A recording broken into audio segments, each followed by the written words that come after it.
eu sempre tive muita curiosidade pelo time mogiano, porque eu acho assim, muito simpático o Guarani e a Ponte, mas eu sempre fui torcedor do terceiro time. Em todos os lugares eu fui torcedor. Em Recife eu sempre torci pelo Náutico, que é o terceiro time entre os grandes. Em Curitiba eu fui presidente do Paraná Clube, que é o terceiro entre os grandes.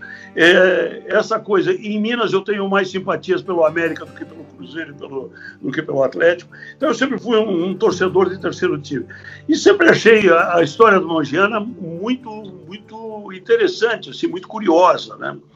E essa história do estádio, ela é mais interessante ainda, porque você veja, o Horácio Antônio da Costa era o inspetor-geral da companhia.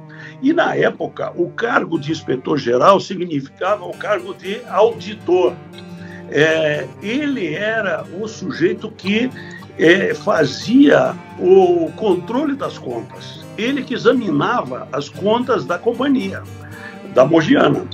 E como o terreno era da Mogiana, precisava ser doado ao clube, que, embora ligado à Mogiana, era uma entidade associativa à parte, né? Tinha sua própria vida jurídica e era uma outra entidade.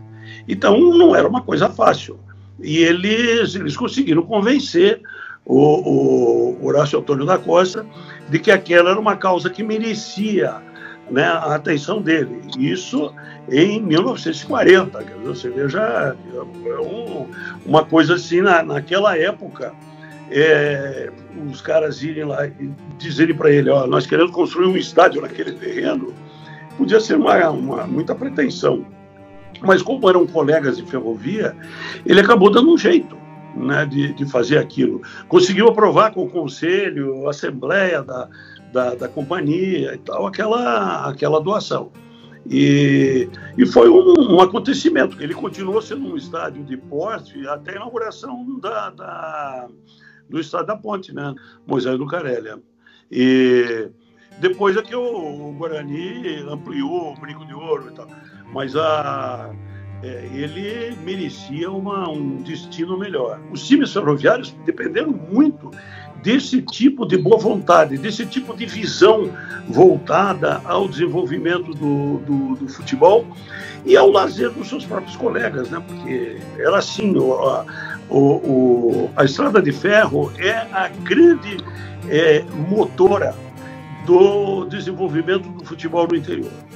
Porque os ingleses levavam os trilhos e onde eles paravam, eles faziam um campo de futebol, que era o esporte mais barato de se praticar, né?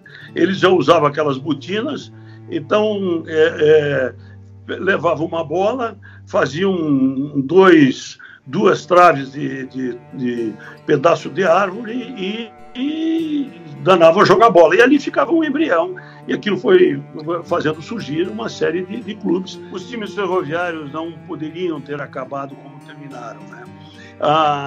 Existem times ferroviários ainda que sobrevivem, e o melhor deles é a Ferroviária, com muito auxílio da prefeitura, né, que reformou o estádio de Mar de Barros, a Fonte Luminosa, transformou o estádio numa joia.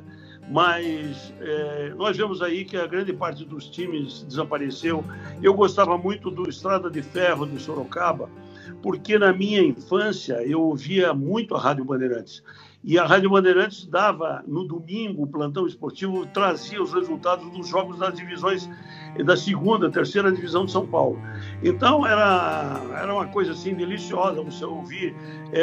Em Sorocaba, Estrada 2, Dracena 0, em Jacareí, e aí ia, né, aquela coisa Então, eu ouvia lá o Mogiana, via o Volkswagen, ainda não sei aonde, tinha um time chamado Volkswagen, e por aí era muito interessante.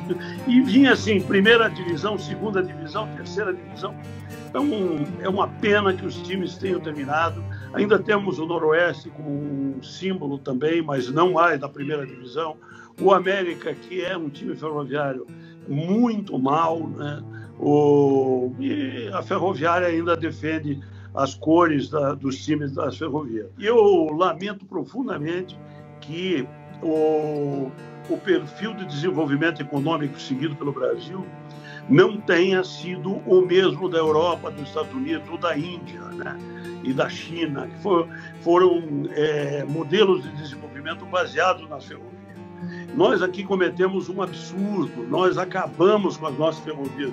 Eu coloco no livro, inclusive, a história da estrada de ferro Bahia-Minas, que foi transformada em estrada de rodagem. Eu cruzei, ainda hoje se roda nessa estrada, é uma estrada de terra, lá no Nordeste Mineiro, e tem até uma fotografia no livro de uma estaçãozinha ao lado da estrada.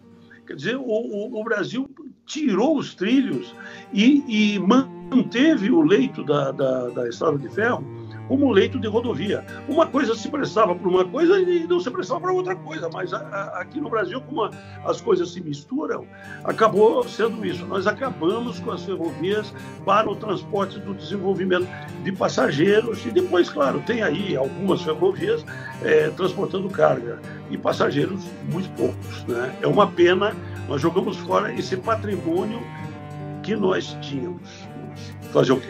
Mas é necessário que a gente mantenha esses patrimônios antigos. Você veja, o estádio do Fluminense está lá, mantido. O São Januário está lá, é de 1927. O do Fluminense é de 1919. Então, estão lá, mantidos, né? Tem outros que sumiram. O Internacional vendeu o estádio dos Eucaliptos há poucos anos atrás, foi sede da Copa de 50 e transformou em um shopping, porque aproveitou o fato de não ser tombado. Mas essas joias do futebol brasileiro precisariam de mais atenção. Nós temos muito esse descaso com a história, né? E seria muito interessante haver, por exemplo, no Paraná nós temos conseguido fazer uma série de coisas por meio da Federação do Comércio, que administra o SESC e o SENAC.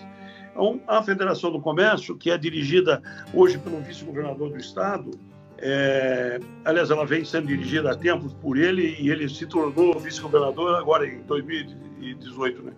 Mas ele tem feito um trabalho, o SESC principalmente, o SENAC também, na restauração de prédios históricos.